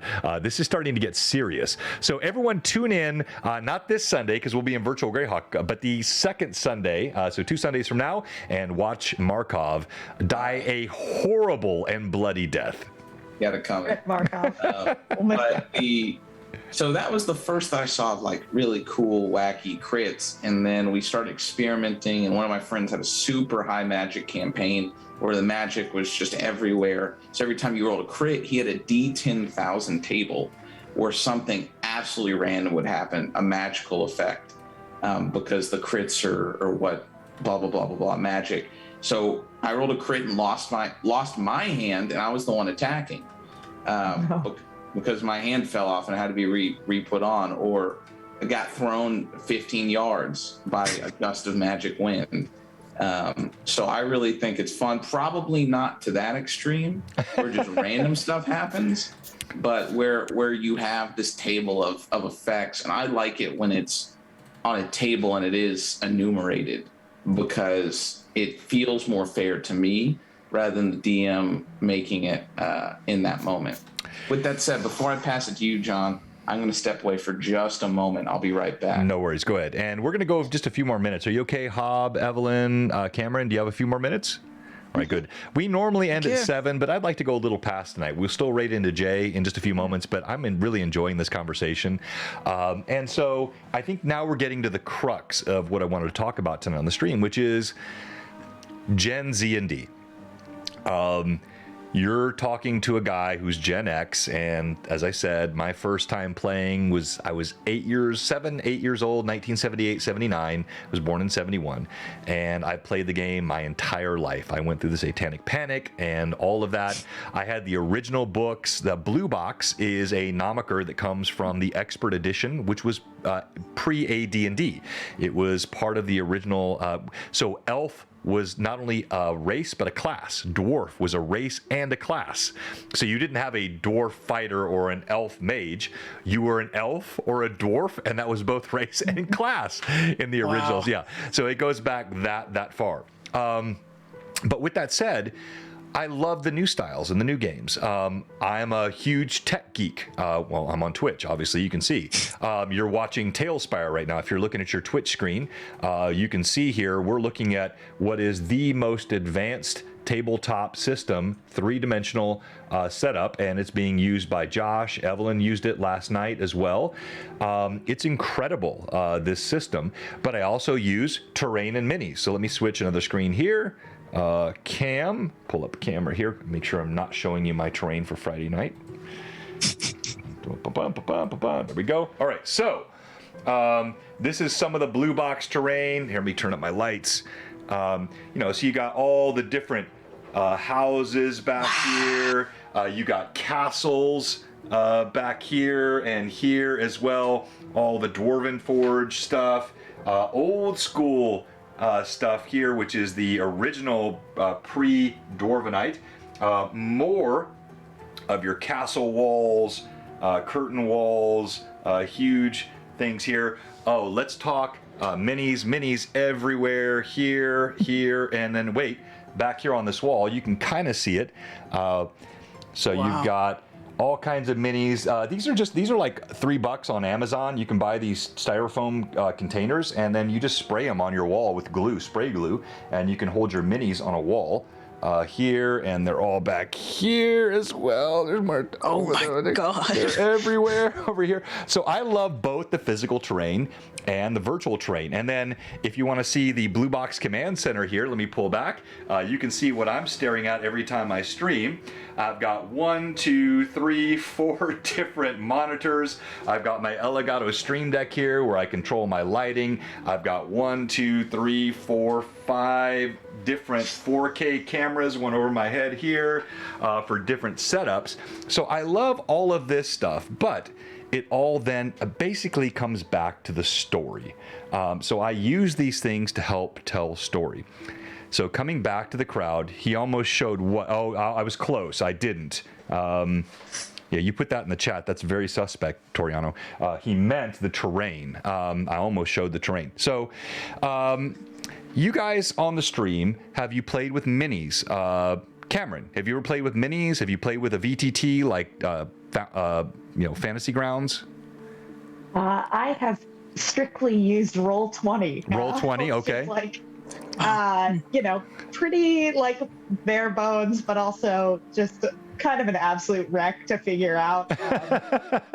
Both as a player and as a DM, I feel like I've put so much time into it now that I like can understand it enough. And I've found ways of like making it special, finding like really cool maps online and Right. incorporating them into story, like allowing myself to be inspired by the art I'm seeing and sewing that into a campaign to like make a fight a little more interesting for players, because like, it's all pretty simple stuff. But yeah, sadly, I've never gotten to play with minis, but one day, one day I will. They're like, it's one of those things where I look at that and I'm like, that's going to be a lot of damage on my wallet one day. Yeah, and I'm like, ugh, Once you start, you can't stop. Yeah, Can't stop. addicted to That's plastic. why I'm like, I'm afraid, but I have to. Yeah, if you're already addicted to dice, don't start getting minis, because then that's an even more expensive addiction. There's like a whole jar full. And then you need all the paints too, because you got to paint all the minis, and then you get guilt because you got all this gray plastic around that you haven't touched yet, and it's a whole guilt thing. Evelyn knows all about that. Plastic shame. Plastic shame. The plastic I have shame. plenty. It's real. It's real. But Chandler, you're somebody that, as a Gen Z player, you're also pretty deep into minis, and you're a fantastic painter as well. So talk about that. Yeah, so I play so many miniature games already. That was kind of my starting point for all this nerd stuff. And what Warhammer Fantasy 40K, and now even our wonderful sponsor Kings of War, that I have to recommend to everybody.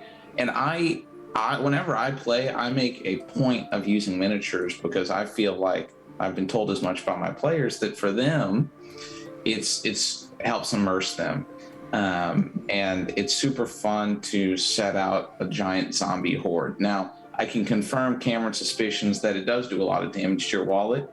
Am I regretful? Not in the slightest. But it adds a different element. But the storytelling still is key, because I don't want to use miniatures as a crutch. Oh, okay. You just jumped ahead of me, and what you said, that is my hobby horse right there. You nailed it.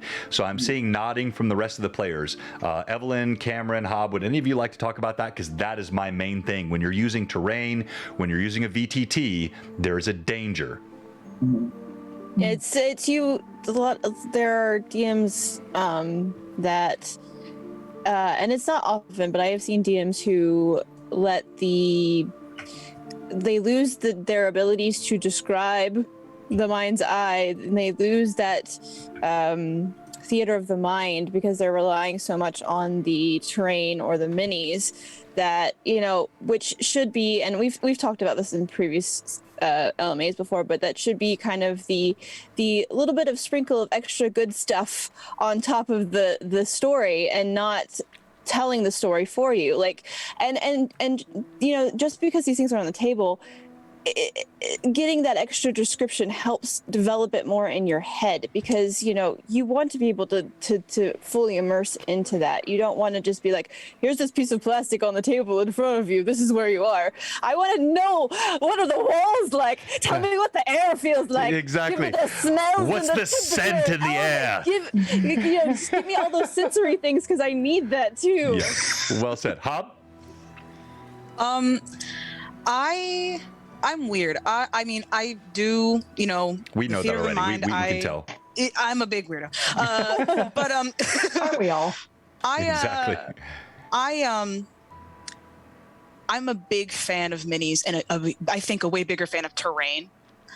And it's been detrimental on my wallet for sure, getting big pieces and boats and all kinds of stuff like that. But I think it enhances for sure. And I've even gone the extra mile. I even have a fog machine that I use, because we're running through salt marsh and there's a bunch of fog and mist. So I put that on. I'm trying to figure out how to make it work with the boat, but it really does help. But I've definitely been in some campaigns where and they've been really, really short. I've gone in completely blind, and they have all these nice things, like really, really nice. Look at the fog. Oh, it's literally like that. But and it was beautiful. They had so many beautiful things. The trees and everything was painted, and there was like a mountain. It was beautiful.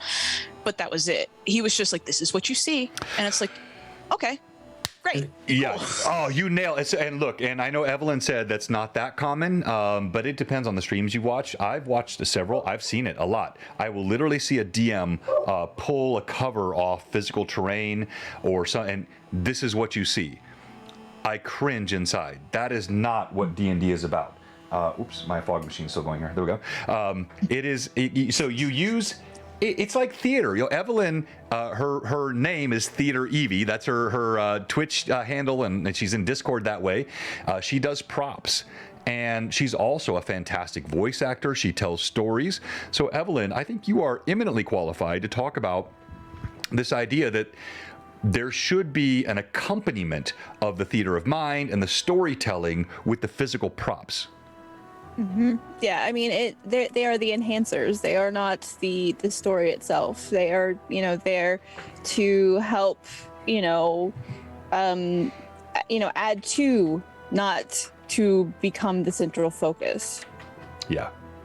Cameron, Chandler, anything you want to add? Yeah, I was just going to say. Oh, sorry. No, you go. Okay. You're so polite.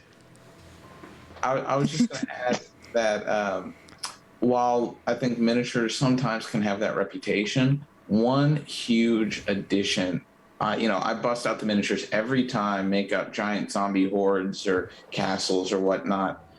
My players have never been more excited, not the miniatures, to get a coffee-stained letter. Right, this old-looking letter. They love the letters. One of my groups has a board that's they literally have red tape. They have all the little letters I've given them and different documents. So well said. So well said. Yes.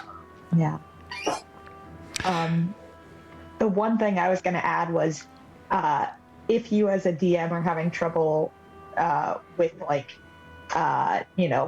worrying about minis or maps overshadowing your description, what I might recommend is describing things first and then pulling back that tarp, or then hitting, the pullback shadow on the map. It's and timing. Instead of visual, focus on what Evie was saying with the senses. Like, tell me what this room smells like. Tell me the feel of the air against my skin. Tell me what kind of gross ooze is coming out of the wall. Tell me all that, because that will help, I think, ground the players even more than the visuals. And when those senses are alerted, it kind of gets you ready for that visual. And so when it is revealed, you get an even bigger reaction, I think, from your players. All right. So can we all agree Cameron belongs on Blue Box?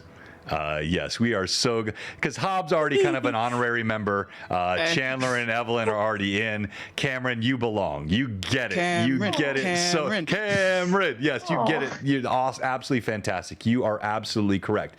All right, Evelyn, anything else I missed in the chat? I have one or two more questions. I haven't but seen any other questions. Yeah, I was actually gonna additional questions. Go I was ahead. gonna add something to what Chandler had said about the letters. Yes. Speaking of minis, just before we go off to another thing, I think what helps with the minis and with the story and describing everything is props. Props. I make props. I made like a scroll tube, and I learned how to write in Draconic, and I wrote a Draconic letter. We have a player that knows how to speak Draconic, and I gave her a little key to use, so she spends her time. And like, I made a journal that was in a completely coded thing that she had to figure out for herself, and like that helps. That immersion. I love it. Really helps. I feel so flexed on right now. No, yeah. No, we also do themed dinners. So we'll do medieval dinners. I've done meat pies and bread bowls. You mean and shepherd I've done pies? roasts, like roast dragon and potatoes. And Wow. I do all of that. It helps immensely. All right. So, Hob, you're coming to Blue Box Con next year, right?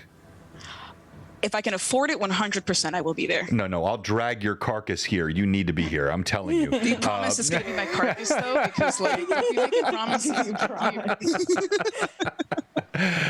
No, I would love to have you here. That's super fun. And yes, you're right. Sure. All the props, everything that adds to the immersion. That's what all of this is about. And I never want the DM to use these things, the props, the minis, the VTTs as a crutch. We've talked about that. But they are the augmentation of the story, and players love it because even I don't care how good a storyteller you are. When you describe something, eventually you're going to start using the same words. You're gonna use the same adjectives. You can try to mix them up a little bit, but you're gonna, at some point, they're gonna have heard it all from you as a DM.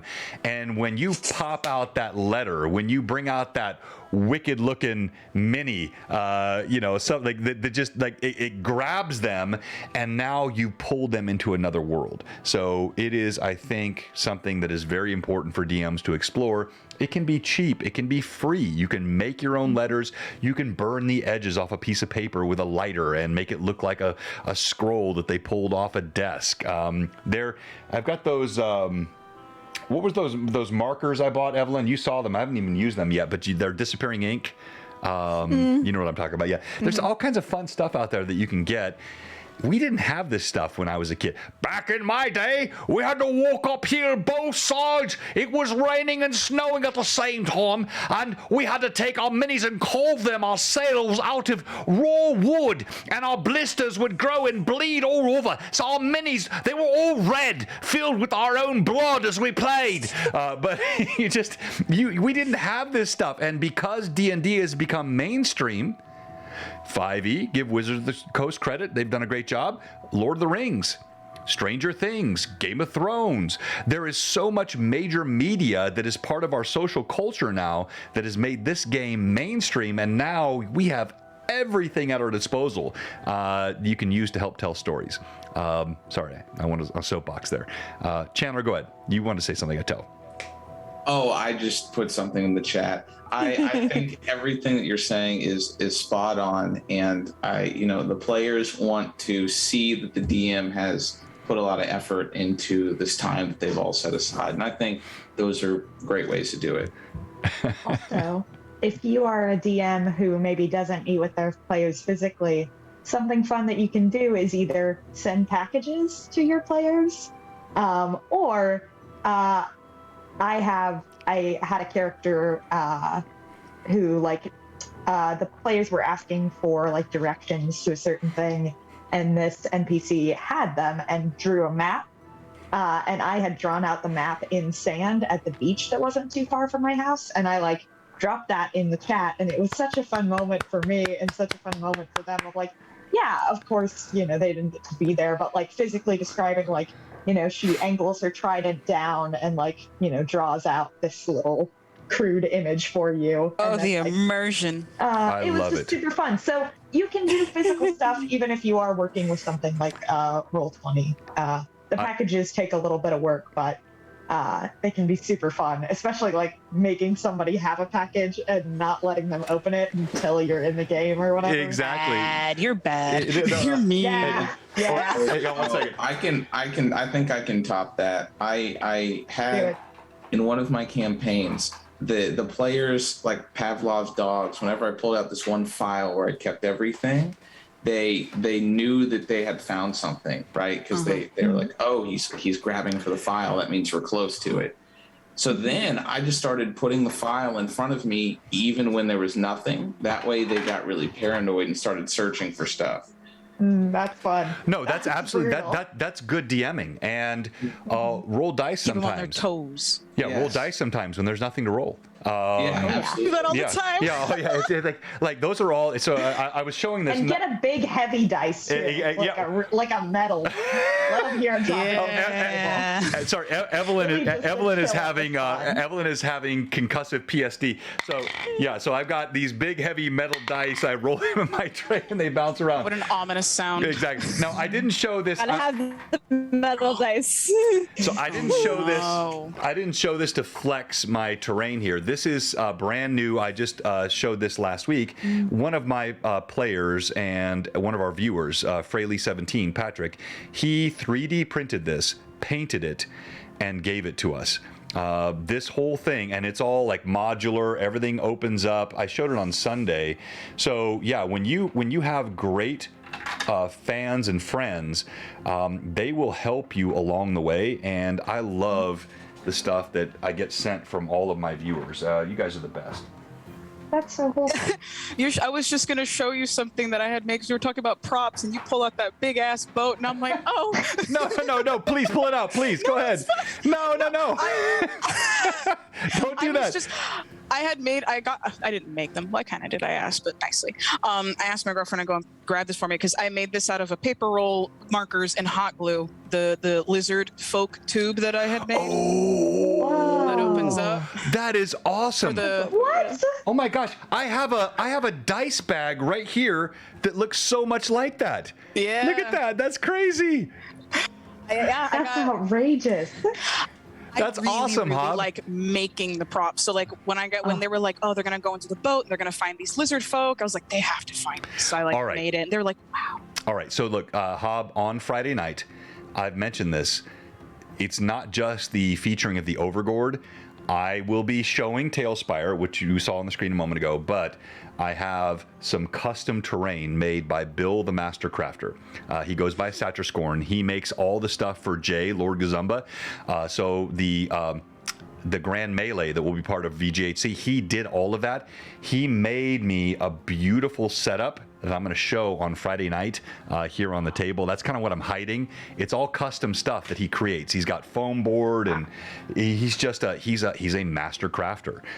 Ooh. So super. So yeah, no, he is genius. Mike, you're I'm exactly excited right. for that. Yeah, Fraley's awesome. Bill is awesome. All right, so let me kind of bring it down here as we close off. I want to come back to where we started, which is I'm going to keep it super real for us right now. If you think back to the beginning of the stream, as we had some of you talking about your awkward or toxic moments with D&D, challenges that you had, the feelings associated with it, I guarantee you there would have been some of the Gen X and boomers on the stream going, there we go again. You know, it's not really about the D&D. It's all about your feels. It's all about your, your emotions, your whatever. That's so wrong. Because this game for all of us is an outlet. And now look at where we've gotten to. As we come to the back half of the stream, you have these young players immersed in the game, the lore, talking about the rule sets, the criticals, death, terrain, all the things that we as players and DMs love. And so this is what I wanted this stream to be about. It's about bridging this gap. There is no Gen X, no Boomer, no Greatest Generation, no Gen Z. It's all D&D. It's about loving games, telling stories, making friends, exploring your creativity in whatever way that you want to. That's what makes this game great. And it is what has, as I've said, Evelyn's heard me say this, I don't think Chandler, Hobb, or Cameron have, but I'm not someone that watches movies 3 times. I don't reread books very often. There are a couple series I have reread, like Wheel of Time 3 times, but I don't reread a whole lot of stuff. I'm pretty much like one and done with stuff. When I see it, I get bored with video games after a period of time. This game that we're talking about tonight is the one game of perpetual wonder. There's always a new story. There's always a new tale. There's always a new character. And it is something that now for me, what I want to share with my next generation and folks that are coming along behind is that this is something you can spend a lifetime enjoying. And I want to tell stories with you, and I learn from the younger players. My kids have taught me things about the game. My younger players, Evelyn has helped me so much, and I have learned tonight from Chandler, Hobb, and Cameron. I'm so grateful you guys came on with me tonight, and I hope you had a good time. Oh, absolutely. So fun. Of course. All right, so a couple things I'm a closer, right? So one, I want to have you all come back. I don't have to worry about Chandler and Evelyn. They have to come back on Sunday or I kill their PCs.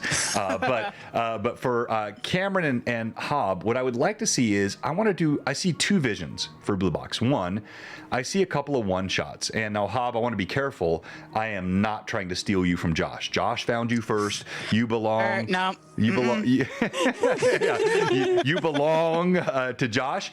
But I would love to have you come back on with us here at Blue Box. I'd like to do an all Gen Z one-shot where I DM for all players that are sort of younger players that were introduced to 5e. We didn't even get into additions tonight. It was going to be a fun topic, but we didn't have time. So I want to talk about that. But I'd love to have you guys come in, play a game, and get 5-6 players that are all sort of that 25, 26 and younger group, which is Gen Z. Secondly, and I talked to Cameron about this, I would love to have a DM that would come on and DM on Blue Box with all Gen Z players and a Gen Z DM as part of a regular stream on this channel. I really want to expand what we're doing here across all boundaries and all styles and genres, and get younger players in and players with different perspectives. So you guys think about that. I won't actually make you say anything now, but I saw your nod. And I saw your smile. I take your smile as a contract. Before we close off, any other comments from the chat or any of the participants here tonight, my panel, my amazing panel, anything else you'd like to close with? I mean, it was such a pleasure to get to be here. Thank you so much for having me on. It's been really, really fun. And I think, overall, the thing I keep thinking about is, I think the older generations of D&D and the younger generations of, D&D players both get to learn something from each other. That's exactly right. Feelings and crunchy stats. I think they seem like enemies to lovers, but really they're just the best of friends. And I think that they work so nicely together, and I think that is something that no, they so do. And look, I want to say I don't want you to think that players that played before you played. Let me state it that way. Players that played before you played, they were not just crunchy stat players. Absolutely not. We had feelings and we had emotions and we had drama. I remember. Evelyn has heard this story. She's heard all my stories, so sorry, I keep saying that. So the first campaign I ran with my kids, my daughter was 9 when we started. My son was 6. And we finished that campaign before my daughter went to college. And I played the ending soundtrack to The Lord of the Rings. I just saw it on Instagram this week. I forget what it was, but it's that haunting track. And it was the final session, and we were all weeping and crying. And my daughter was going off to college. And the emotion is part of the game. It makes it fun. Yeah, Gen Z does teach the old guys. Chris Carson, you're an old guy. Stop it. But no, that is part of it. But also, you can enjoy the statistical parts of the game and the hardcore crits. My crits, we didn't really finish that topic, but I do a nat 20 is a possible crit, but you have to confirm. So you roll a second time. If your second roll would have been a hit, then you have confirmed that that first roll was indeed a critical. Then you roll percentile dice, and those percentile dice feed into a couple of different crit tables I have here. I got a new one today, Evelyn, from Bloodwild. Super cool. I'm going to integrate it in.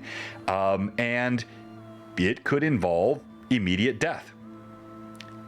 But guess what? If you're fighting somebody in a sword fight, you could, even if you're a 7th level fighter and you're fighting a 3rd level rogue, you might catch a dagger in the eye. It's possible, right? So that to me is why you need these.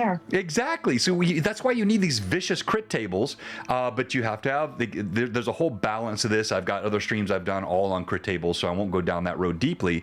But I love dangerous crits, and that can be right alongside emotional stories and really connecting with the feelings that we all have as PCs and players.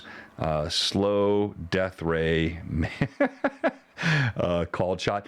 Called shots are often abused, damn weirdo. They are messed up in a lot of games I see. You got to be careful with called shots. Steve, you have some more tables. Dangerous crit for dangerous man. Somebody called me a hard-ass DM this week. That really hurt my feelings. Like, I don't really feel I'm that way, but I guess that's Nah, you're super hard, bro. Did you hear the way that you were explaining that? I was like, what the heck is that? What do you mean? I'll die right now. Really? Was it? I thought it was very tame. All right. So as Ranger Hardley, as we finish up, I want to say thank you again to my participants tonight. You guys have been amazing. And any final thoughts that you might have, Evelyn? I want that final shrug and shake of the head that you always give me when I ask that question. Now I have to change everything I do. Don't change for anyone. No, I'm very self-aware now. I feel like you just the way you are. Whatever you do, don't shrug. All right, so I gotta close because we still got we lost some viewers, as we always do at this time. We should lose them because they're jumping over to my good friend Jay. But we still got 40-something viewers on tonight. We're gonna raid Jay in a second, but I cannot end the show tonight with telling my favorite story. And I know it's a story that Evelyn could tell for me. I think Chandler's heard it. I doubt Hob or Cameron have heard it. So, Hob, can you guess when I knew I was a geek?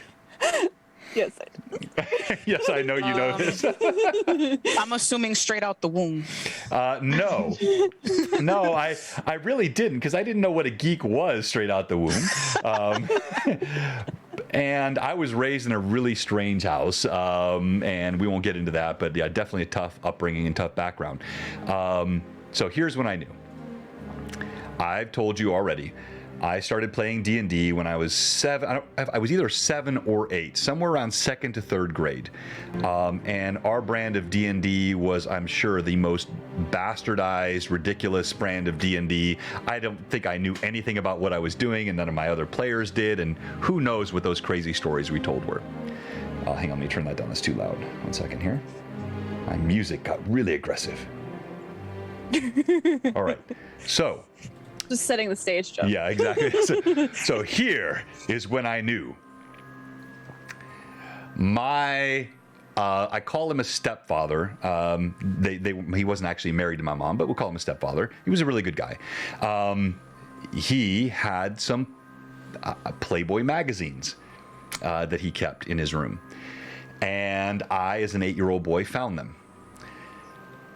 I had friends in elementary school that wanted them. I traded those magazines for lead figures. You cannot get any hardcore more geek than that to be a young boy trading Playboy magazines for lead figures. But that's exactly what I did, and this game tattooed me for life. A small price. That is so Nice game. Truly incredible. That's so funny. Oh, all take that with you for the night. I will be reaching out to all of you here again in the future. It's been a great time. Thank you so much, and I hope you all have a good night. Goodbye to Hob, to Cameron, Evelyn, Chandler. I hope you enjoyed yourself. Blue Box, we're going to raid. Let me see here. Pull up Jay's real quick. Wow, that's so funny. I'm still reeling over that. That's hilarious.